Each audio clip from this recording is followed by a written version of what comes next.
Halo, assalamualaikum warahmatullahi wabarakatuh. Selamat pagi semuanya, teman-teman. Kita hari ini akan masuk pada pembahasan yaitu analisis korelasi. Nah, analisis korelasi ini sebenarnya adalah salah satu analisis yang digunakan untuk menguji hipotesis dalam sebuah penelitian. Jadi nanti mungkin setelah minggu ini saya akan menjelaskan sedikit hal-hal yang berkaitan tentang penelitian, yaitu berkaitan tentang apa itu populasi, apa itu sampel, dan sampel itu ada beberapa jenis. Tapi hari ini kita akan mencoba untuk melakukan perhitungan terkait dengan analisis korelasi. Nah, analisis korelasi ini tujuannya adalah merupakan sebuah teknik statistik yang digunakan untuk menguji ada tidaknya korelasi atau ada tidaknya hubungan antar dua variabel atau lebih. Jadi nanti dalam penelitian itu biasanya teman-teman minimal menggunakan dua variabel untuk diuji hipotesisnya. Hipotesis adalah perkiraan. Besok mungkin ke depan saya akan menjelaskan apa itu hipotesis. Nah, pada kali ini kita akan belajar tentang bagaimana sih menguji hipotesis, salah satunya dengan menggunakan analisis korelasi. Analisis korelasi ini digunakan apabila teman-teman mempunyai dua variabel dan ingin menjawab sebuah hipotesis yang berkaitan tentang hubungan antar kedua variabel. Korelasi ini ada dua macam sebenarnya. Untuk yang simple correlation itu hanya menggunakan dua variabel, umpamanya antara kecerdasan dengan prestasi belajar, atau antara tingkat kesedihan dengan tingkat kegalauan. Nah, itu bisa menggunakan simple correlation karena hanya menggunakan dua variabel. Apabila teman-teman melakukan ingin menguji lebih dari dua variabel, teman-teman akan masuk kepada yang namanya multiple correlation. Nah, pada semester ini, pada mata kuliah statistika deskriptif, teman-teman akan dikenalkan dengan simple correlation. Yang itu yang menggunakan dua variabel. Jadi hanya menggunakan perhitungan menggunakan dua variabel. Misal tadi ada kecerdasan, hubungan antara kecerdasan dengan prestasi belajar, atau mungkin hubungan antara tingkat kedisiplinan dengan IPK, atau bisa jadi hubungan antara motivasi belajar dengan kecerdasan. Ada banyak hal variabel-variabel psikologis yang mungkin teman-teman sudah ketahui. Dapat juga teman-teman bisa menghubungkan antara apakah ada hubungan antara tinggi badan dengan berat badan, itu juga bisa. Nah, hari ini kita akan membahas simple correlation. Simple correlation ini ada arah hubungannya. Jadi setiap hubungan pada dua variabel ini ada arahnya. Yang pertama, korelasi berarah positif, yaitu apabila variabel X atau nilai X meningkat, maka nilai variabel Y akan meningkat. Jadi korelasi antara variabel X dan variabel Y ini berarah positif. Apabila variabel X meningkat, maka variabel Y meningkat. Atau apabila variabel X menurun, maka variabel Y menurun. Jadi peningkatan atau penurunan nilai dari kedua variabel itu searah. Kalau yang negatif itu korelasinya bertolak belakang, yaitu apabila variabel X, nilai variabel X itu meningkat, maka nilai variabel Y itu akan menurun. Begitu juga sebaliknya, apabila nilai variabel X itu menurun, maka nilai variabel Y itu meningkat. Maka penurunan atau peningkatan nilai kedua variabel itu berlawanan. Kalau ini biasanya saya akan contohkan apabila teman-teman sekarang punya pasangan, maksudnya punya pacar, akan berkorelasi positif atau akan berhubungan positif apabila teman-teman searah atau sama-sama memiliki rasa suka. Jadi kan searah, yang laki-laki suka dengan yang perempuan, perempuan yang suka dengan yang laki-laki. Jadi searah. Kemudian sampai sekarang masih berhubungan, mungkin masih berpacaran, jadi kan masih tujuannya sama, masih perasaannya sama, jadi itu searah. Apabila semuanya menurun, itu akan sama-sama tidak suka, itu pun hubungannya juga positif karena sama-sama bersepakat untuk tidak melanjutkan hubungan berpacaran. Nah, kalau yang hubungannya negatif, ini adalah hubungan yang biasanya bertepuk sebelah tangan. Umumnya laki-laki suka yang perempuan, tapi yang perempuan tidak suka yang laki-laki. Jadi ini arah hubungannya hanya berlawanan, yang satu suka, yang satu tidak suka, seperti itu. Yang satu naik, yang satu turun. Nah, itu hanya untuk salah satu contoh agar teman-teman ingat bagaimana sih arah hubungan dalam korelasi ini. Bisa teman-teman asosiasikan dengan hubungan percintaannya teman-teman atau hubungan berpacarannya teman-teman. Bagi yang belum berpacaran atau menjomblo, ya udah dibayangkan saja, disimulasikan saja. Atau sembari teman-teman belajar, teman-teman juga bisa, oh ternyata hubungan searah itu yang seperti ini. Bisa di besok nanti kalau sudah punya pacar bisa dilihat kriterianya, oh masih searah atau tidak ya, masih cocok atau tidak ya, seperti itu. Nah, ini adalah bentuk grafik dari korelasi positif. Korelasi positif jika perubahan ini adalah grafiknya. Apabila variabel Y meningkat, maka X-nya juga meningkat, maka arah grafiknya dari kiri bawah ke kanan atas. Itu korelasi positif dari kiri bawah ke kanan atas. Apabila korelasi negatif, grafiknya adalah dari kiri atas ke kanan bawah. Nah, kalau yang korelasi positif semakin meningkat apabila nilai X naik, maka nilainya juga akan naik. Sedangkan yang negatif, apabila nilai X naik, maka nilai Y menurun. Nah, yang ini searah, nanti baik X-nya naik, Y-nya naik, atau X-nya turun, Y-nya turun. Tetapi kalau negatif, salah satunya naik, salah satunya akan turun. Umpamanya X-nya naik, Y-nya turun, atau X-nya turun, Y-nya naik. Ini adalah bentuk grafiknya. Nah, dalam analisis korelasi, kita akan menemukan yang namanya koefisien hubungan atau koefisien korelasi. Koefisien korelasi itu simbolnya R kecil dan nilainya berkisar antara minus 1 sampai positif 1. Tanda positif ataupun negatif menunjukkan arah hubungan antar variabel seperti yang ditunjukkan tadi. Apabila positif, maka kedua variabel itu hubungannya searah. Apabila negatif, maka hubungan kedua variabel tersebut berlawanan arah. Jadi besaran koefisien korelasi itu bergerak antara minus 1 sampai positif 1. Nah, sedangkan apabila koefisien korelasi atau hubungan itu bernilai 0,00, hal ini menunjukkan tidak adanya korelasi atau tidak adanya hubungan antar variabel X dan Y. Ya, jadi berkisar dari minus 1 sampai positif 1 kan di tengah-tengahnya ada nilai koefisien 0. Kalau nilai koefisiennya 0 ini menunjukkan tidak adanya korelasi atau tidak adanya hubungan. Umpamanya teman-teman antara teman laki-laki dan perempuan, kalau tidak ada hubungan, hanya pertemanan, tidak ada benih-benih cinta, itu korelasinya 0, nilainya itu 0.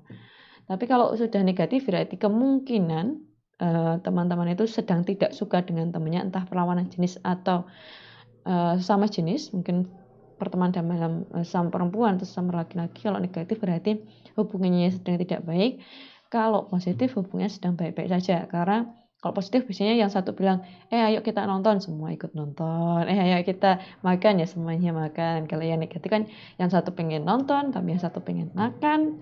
Atau yang satu pengen ketemu pacarnya, tapi yang satu pengen ditemani untuk main game. Nah, itu hubungannya negatif. Jadi hubungan positif ataupun negatif ini bisa teman-teman asosiasikan pada hubungan percintaannya teman-teman kalau sudah punya pacar, atau juga bisa teman-teman asosiasikan kepada hubungan persahabatannya teman-teman dengan teman-teman yang lain. Nah, Ini ada beberapa teknik korelasi sederhana, ada cukup banyak ya. Jadi dalam teknik korelasi sederhana itu ada beberapa, itu tergantung dari jenis data variabel. Kalau di kemarin, di pertemuan awal kita sudah membahas tentang jenis variabel. Nah, itulah yang akan menentukan teknik analisis apa yang dapat kita gunakan. Jadi jenis data inilah yang akan menentukan teknik analisis korelasi seperti apa yang cocok. Nah, jenis-jenis data ini juga akan menentukan pada teknik analisis lain, tidak hanya korelasi, tapi juga pada teknik uji beda dan uji-uji yang lainnya. Jadi ini adalah beberapa contoh teknik korelasi sederhana. Kita belum masuk ke teknik korelasi yang multiple.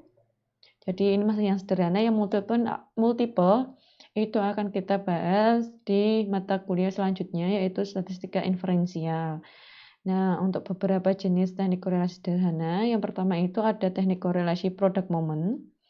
Teknik korelasi product moment ini bisa dilakukan apabila jenis data variabel independennya itu berupa data rasio atau data interval.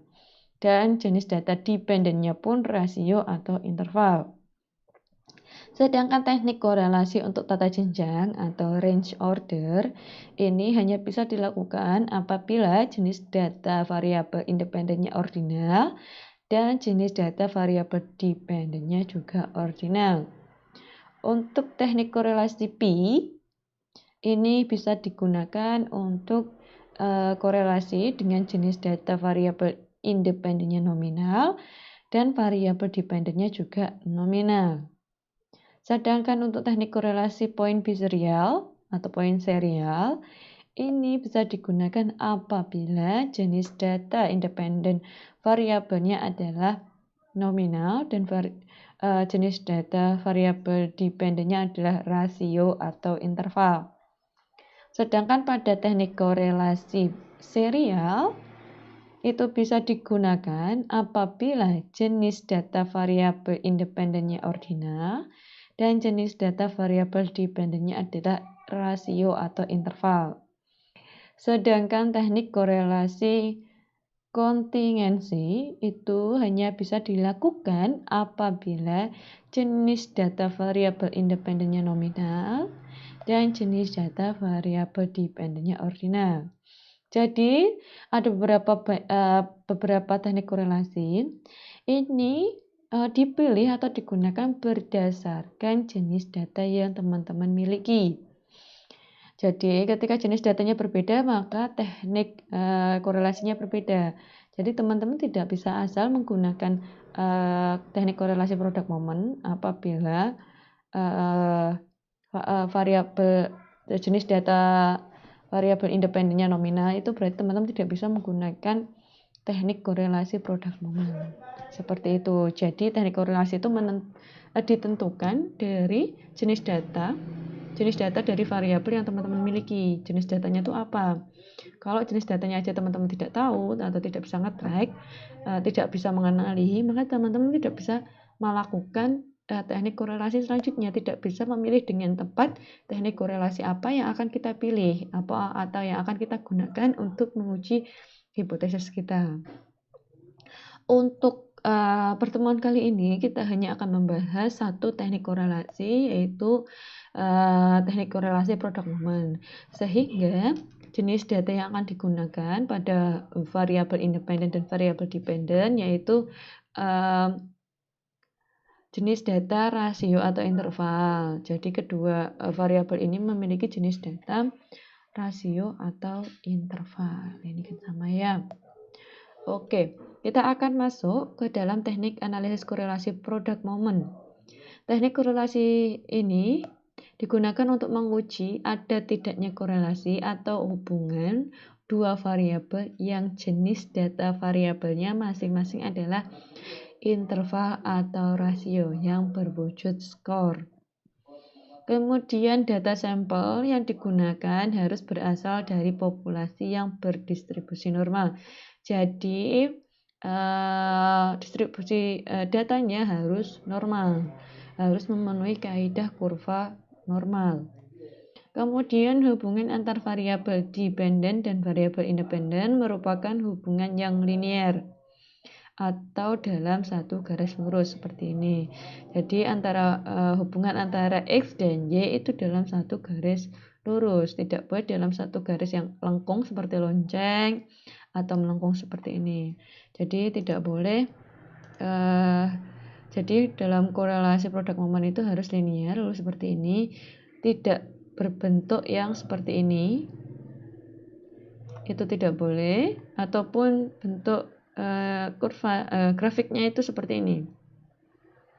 Nah, jadi harus lurus, tidak boleh yang melengkung seperti ini. Oke. Nah, kita akan masuk pada rumus untuk mencari korelasi produk momen. Rumusnya adalah RXY, R kecil, XY kecil, sama dengan sigma XY besar dikurangi sigma X besar dikali sigma Y besar dibagi N. Kemudian dibagi akar sigma X besar kuadrat dikurangi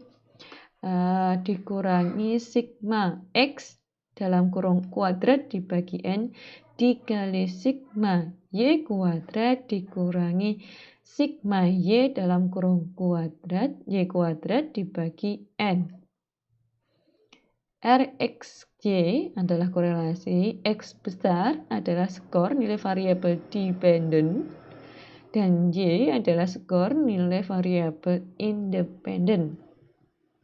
Jadi kita akan menggunakan angka kasar atau angka yang sudah ada, yang sudah kita ketahui. Kita tidak perlu mencari skor deviasinya, kita menggunakan angka yang ada. Rumus ini langsung kita masukkan ke dalam contoh soal.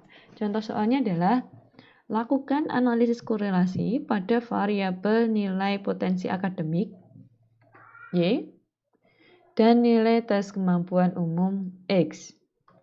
Pertanyaannya adalah apakah ada hubungan antara nilai potensi akademik dengan tes kemampuan umum? Pertanyaan nomor 1.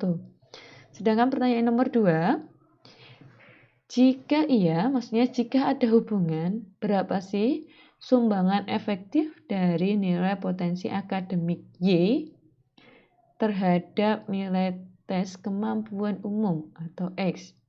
Teman-teman bisa lihat, ini subjeknya ada 20 subjek.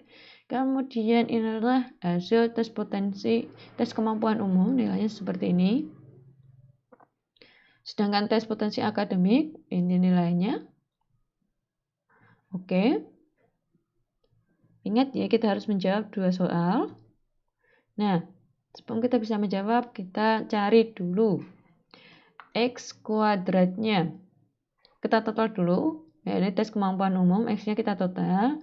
Ternyata jumlah atau sigma X-nya ada 180 dan sigma Y-nya ada 213. Kemudian kita hitung X kuadratnya. X kuadrat adalah ini dikuadratkan, nilai X semuanya ini dikuadratkan, hasilnya seperti ini, kemudian dijumlahkan, maka sigma X kuadrat sama dengan 1674. Kemudian kita cari Y kuadrat, jadi Y-nya dikuadratkan dulu, ini semua dikuadratkan, ini yang 10 dikuadratkan jadi 100, 9 dikuadratkan jadi 81, kemudian Y kuadrat ini dijumlahkan, totalnya jadi 2333. Oke, kemudian kita cari X dikali Y, jadi X dikali Y, 9 dikali 10 sama dengan 90, nah ini dikalikan semuanya, kemudian ditotalkan, dijumlahkan, sigma X-nya adalah 1963. Dari tabel ini, teman-teman bisa pindahkan ke dalam rumus. Ini akan memudahkan teman-teman untuk perhitungan selanjutnya ke dalam rumus. Kita masukkan ke dalam rumus korelasi. Tadi sigma XY sigma XY itu adalah 1963, kemudian sigma X-nya 180, kemudian sigma Y-nya 213, N-nya atau jumlah subjektifnya adalah 20. Kemudian dibagi dengan sigma X kuadratnya tadi adalah 1674. Sigma X-nya, sigma X dalam kurung kuadrat, sigma X-nya itu adalah 180 kuadrat dibagi 20 N-nya. Kemudian sigma Y kuadrat itu ada 2333, sedangkan sigma Y-nya 213 dalam kurung kuadrat dibagi 20. Biasanya teman-teman itu akan banyak terkecoh di sini antara sigma X kuadrat dengan sigma X dalam kurung kuadrat. Nah, ini angkanya berbeda ya. Jadi hati-hati, teman-teman harus memperhatikan, biasanya hal-hal kecil ini bisa membuat teman-teman salah dalam perhitungan. Setelah dimasukkan, silakan teman-teman hitung, yaitu sama dengan menjadi 1963 dikurangi 38.340 dibagi 20.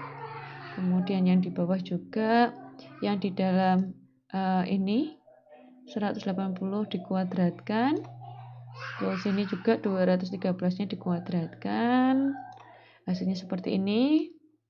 Kemudian teman-teman hitung lagi seperti ini, pelan-pelan saja hitungnya. Jangan lupa bahwa pembaginya ini di akar dulu,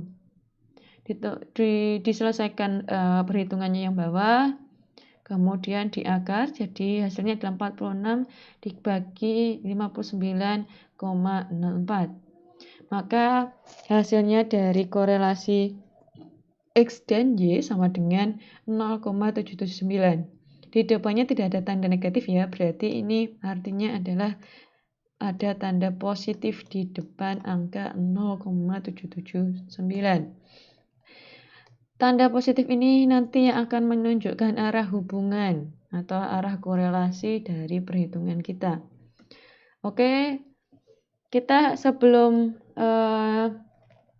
kita menyimpulkan bahwa memang ini besaran nilai korelasinya adalah 0,779, tapi kita harus memastikan apakah korelasi dari dua variabel tes kemampuan umum dengan tes potensi akademik itu ada hubungan yang signifikan. Maka kita perlu mencari tahu, menguji signifikansinya, apakah nilai yang sebesar ini masuk dalam signifikan atau tidak, hubungan antar kedua variabel itu signifikan atau tidak.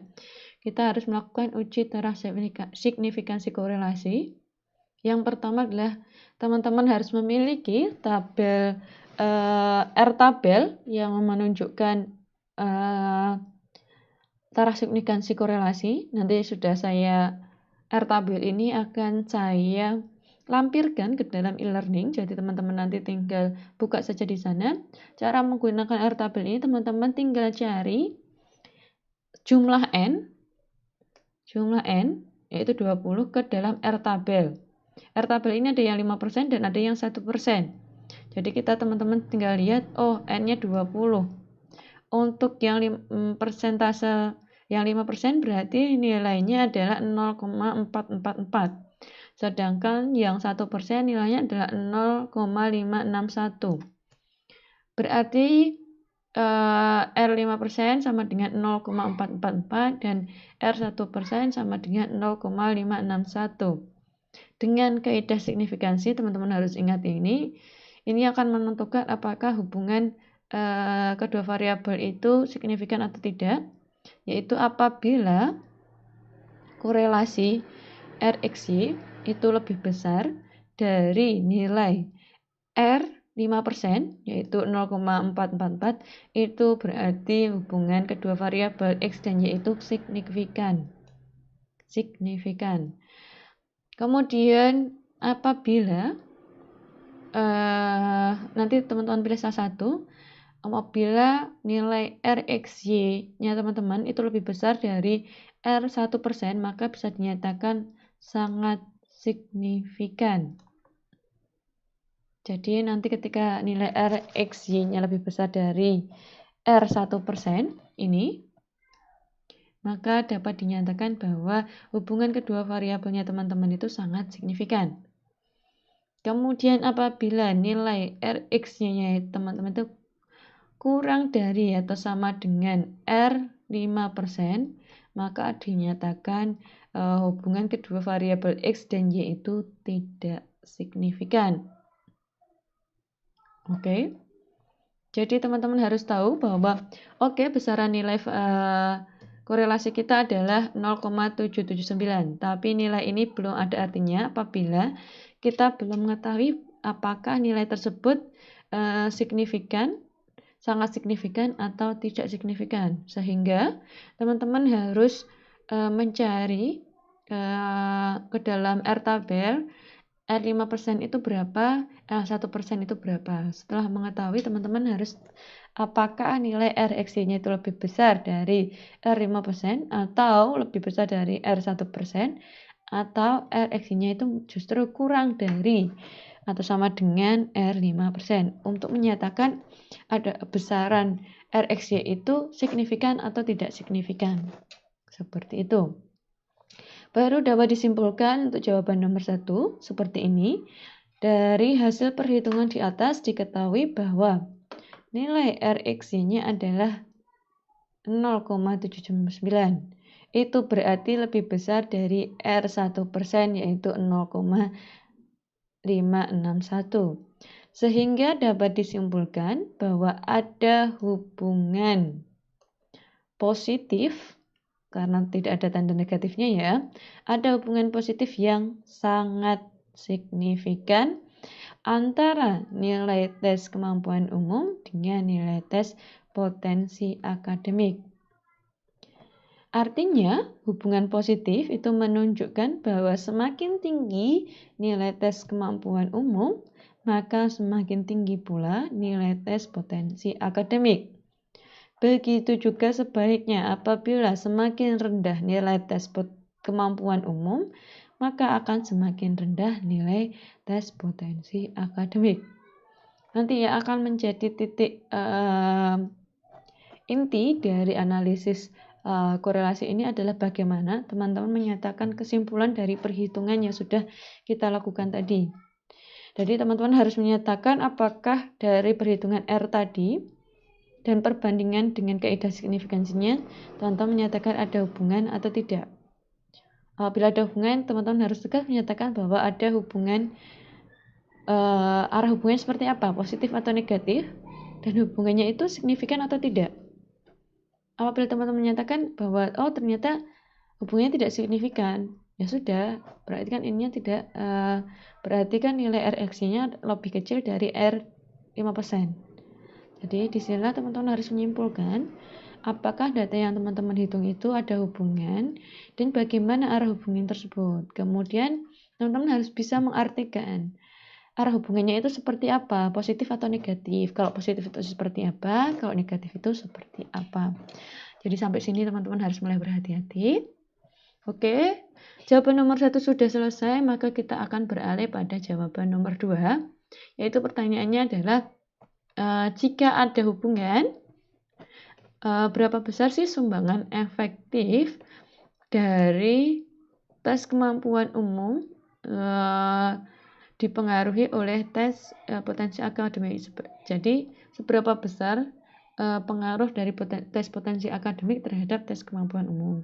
Teman-teman bisa hitung menggunakan rumus SE sama dengan R kuadrat dikali 100%. R tadi sudah teman-teman ketahui yaitu 0,779. Itu teman-teman kuadratkan, kemudian dikalikan 100%. Hasilnya adalah 0,607 dikali 100%, yaitu jadinya 60,7%. Hal ini menunjukkan artinya bahwa nilai tes kemampuan umum mempengaruhi nilai tes potensi akademik sebesar 60,7%. Sedangkan Sisanya yaitu umpamanya 100 dikurangi 60,7% itu adalah 39,3%, itu dipengaruhi oleh faktor lain. Jadi di luar tes potensi akademik. Jadi tes kemampuan umum itu hanya mempengaruhi tes potensi akademik sebesar 60,7%, sedangkan 39,3%-nya dipengaruhi oleh faktor lain. Sampai sini teman-teman hati-hati untuk perhitungannya. Untuk analisis korelasi hanya 2 itu, nanti tugasnya akan saya lampirkan ke dalam forum, ke dalam lembaran tugas. Nanti mungkin akan ada pendalaman materi, karena saya rasa teman-teman yang kemarin sebelum UTS itu masih banyak teman-teman yang nilainya di bawah rata-rata. Jadi mau tidak mau akan ada pendalaman materi, nanti akan saya sertakan dengan pendalaman materi untuk analisis korelasi ini. Jadi teman-teman pelan-pelan, tetapi harus tetap teman-teman mau pelajari. Mungkin juga teman-teman kalau memang membutuhkan untuk melakukan tatap muka, maksudnya untuk melakukan tatap muka secara daring, mohon ketua kelasnya mengkoordinasikan dan bisa disesuaikan kebutuhannya teman-teman yang seperti apa. Jadi karena materi setelah UTS akan semakin sulit, saya akan memfasilitasi teman-teman untuk daring tetapi sesuai kebutuhannya teman-teman. Oke, materi kita untuk hari ini selesai, yaitu tentang analisis korelasi. Saya akan tutup. Terima kasih atas perhatiannya. Wassalamualaikum warahmatullahi wabarakatuh.